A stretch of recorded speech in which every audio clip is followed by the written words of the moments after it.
there's this beautiful spring, they call it Malyango. Ito yung naging spot po nung kami na mga dating former rebel. Kaya po medyo napaka-conflict, hindi napapasukan. Pero 2022, nag-decide ako na bababa ko para marinig po nung government natin kung ano yung pinaglalaban namin dito.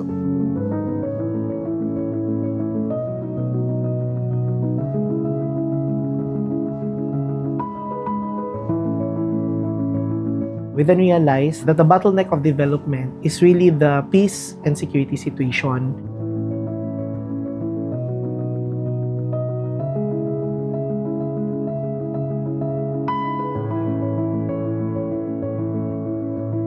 One time, nagkaroon nung series of killing in different barangay ng Bangsamoro barangays. Kahit na wala kang kasalanan that time, matatakot ka talaga. The purpose kung bakit binuo si Council of Elders is para doon sa mga incident like killing, rido, na kumbaga magsisettle na mga problema ganito. Nang dumating yung programa through the Mahintana Foundation, sinuportahan ng ating GSERT, yung Culture of Peace, kami yung first na beneficiaries. So we had them in one meeting and had that Culture of Peace session where they were able to learn about their respective traditions, cultures, and beliefs, and even the nuances and the hearsays about them.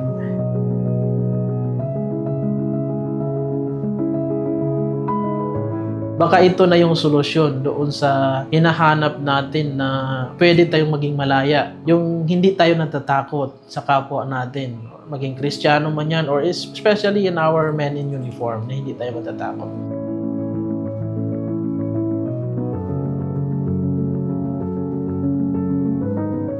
We trained them with support of the ALG on how to participate in local governance, organizing themselves as civil society organizations, be it people's organization or cooperative, or even just an association or a movement. They were able to register and get themselves accredited with a local government unit.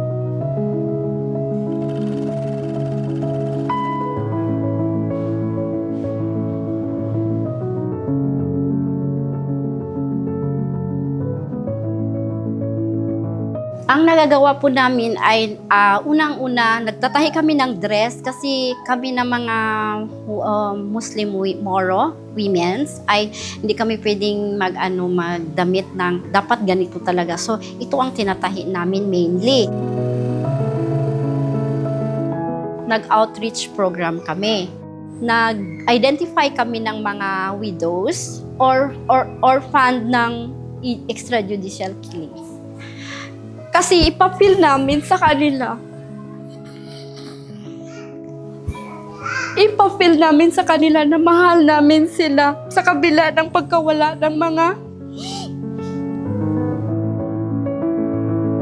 So, sa outreach program namin, gusto namin silang tulungan. And yung malong na galing sa tahian namin, binigay namin naman sa orphan para i-wrap sila sa malamig na panahon.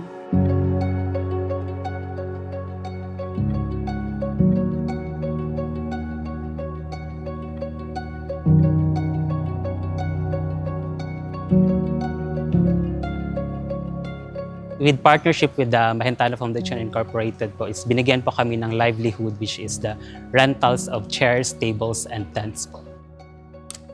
And hindi lamang kami binigyan ng means or livelihood itself, pero binigyan din kami ng trainings para po mas mapaganda at mas maging maalam kami sa pagpapatakbo ng aming livelihood for sustainability po.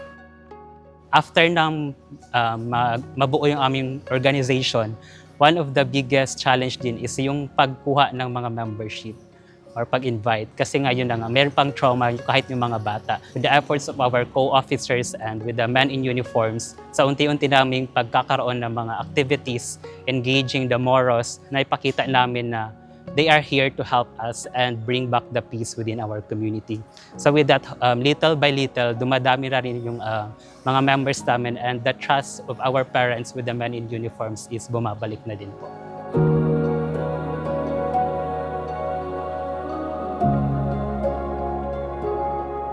Sa isang association, hindi kasi pwede dapat na hindi kami collaborated within all sectors. Doon po sa kanilang ni Fias Dapulan, one of their, kumbaga, bantay nila doon and cook nila doon is co-officer ko din po sa MIOP, and some of our members is working din po doon. So kumbaga, with their livelihood, hindi lamang yung mga members nila and sila mismo, but then even kami from MIOPs natutulungan din po nila. Ang galing nila, no? All around yung trabaho nila doon. Nag-wash ng mga dishes doon.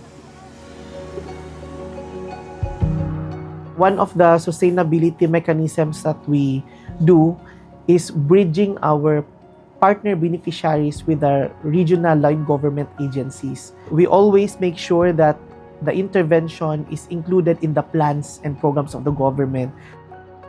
So we always make sure that they get the support that they need. They can exercise the rights that they should have exercised a long time ago.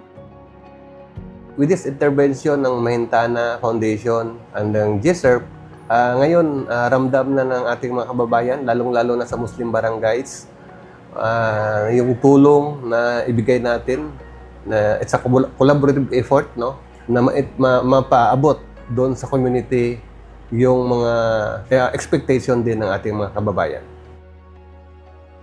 In a long term way naman, yung tribe people natin na very harmonized, no?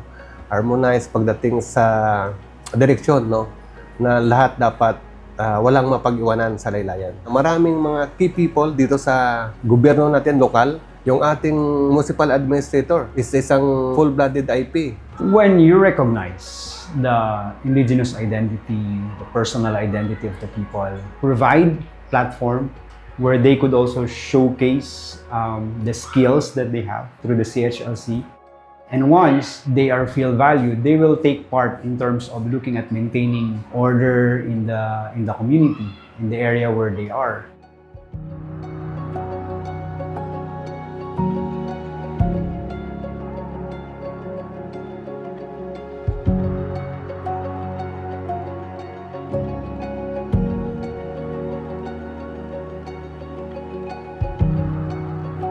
Ya tatdo di dadnga school. Faglong, kafngen na manamsla, manamswat, mimo saul.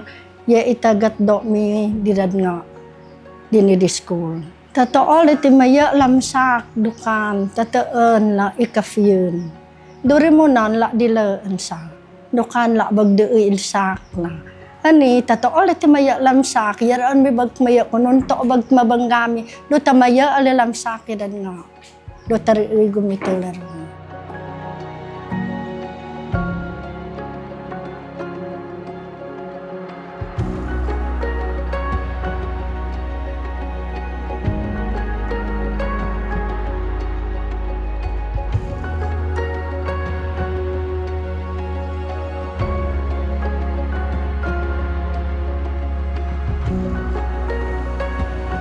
Noong 2015 hanggang 2022, naging terrorist spot po itong area na ito. Pero mula nung 2022 hanggang ngayon, nag-twist na po from terrorist spot to tourist spot na po. At yun yung pinapasalamatan po namin sa government natin. Tinanggap po kami ng buong puso, tapos sinusuportahan po kami ngayon sa lahat ng program, sa mga livelihoods, development. Tulad nitong Maliango, tinutulungan po tayo ng provincial government para po sa development dito, para patuloy na po yung pagiging mapayapa ng bayan namin dito sa Pulumulok.